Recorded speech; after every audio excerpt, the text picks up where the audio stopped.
And good evening, everybody. We are now rounding out day 10 of the corrections officers' strike here in Western New York and across the state. Thousands of workers remain off the job, protesting what they say are unsafe working conditions. Sources tell me there are serious discussions happening right now in Albany about reforming the prison system, but how far will that go? Well, since the start of these protests, Republican lawmakers have called for an end to the HALT Act dealing with solitary confinement. They're also critical of the Clean Slate Act and bail reform. Governor Hochul, meantime, says she's working to address the safety of COs without full repeal of some of those criminal justice reforms. Local Republican Assemblyman David DiPietro pointing the finger directly at Democrats. They're overworked, understaffed, and left defenseless by Albany's reckless pro-criminal agenda. Assaults on prison staff have skyrocketed. There were 1,760 attacks just last year. Well, these are difficult jobs. I know that. But people took an oath of office to protect the public. We have to get back to ensuring that that oath is kept. There's an enormous strain on our system right now. I encourage everyone to come back to work. We hear you with respect to the long hours. I'm working hard to address that.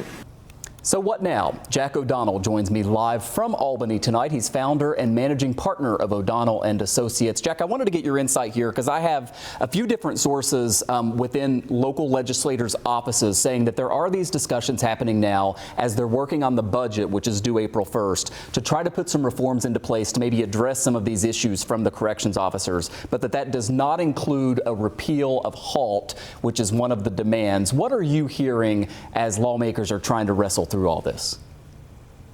Well, it's certainly an issue that is top of mind, but I think there's an enormous divide between Democrats and Republicans on this, like on so many other issues. I do think that there are real discussions about maybe around the edges and around some of the other pieces that go with HALT.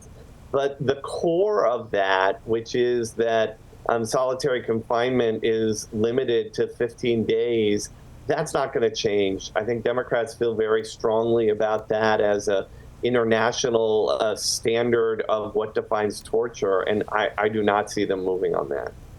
There are a couple of court cases that are moving forward right now. Obviously, the governor has said she's exploring all options, including moving some inmates, potentially even to prisons outside of New York State. I mean, they have to start getting creative the longer this drags out, right?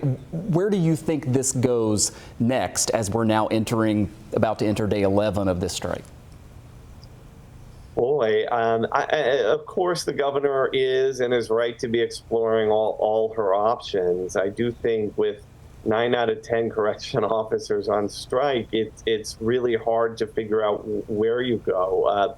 We've heard increasingly tough talk from the governor and from her administration. There's a point soon where people are going to lose pay, lose health insurance.